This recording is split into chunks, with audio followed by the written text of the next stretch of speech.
Are you tired of hitting enter and accidentally sending your Discord message mid-list? Master both bullet formatting tricks in under 3 minutes. I'll walk you through 2 simple methods, the asterisk trick and the dash trick. You'll also learn why Shift plus Enter is your best friend for multi-line lists. Go to Discord. Click on the text box. Method 1. Type an asterisk, press the spacebar once right after the symbol, type your text. Press Shift plus Enter to go to the next line without sending the message. Type an asterisk.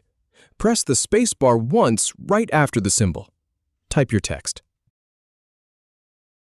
Press Enter by itself when you finish all of your items to send the message.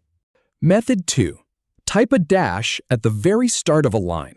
Press the spacebar once right after the symbol. Type your text. Press Shift plus Enter to go to the next line without sending the message. Type a dash at the very start of a line. Press the spacebar once right after the symbol. Type your text. Type a dash at the very start of a line. Press the spacebar once right after the symbol. Type your text. Press Enter by itself when you finish all of your items to send the message. If you have any feedback or if any info is inaccurate, please leave a comment below. We'll do our best to answer or redo the video if needed. Thanks for watching.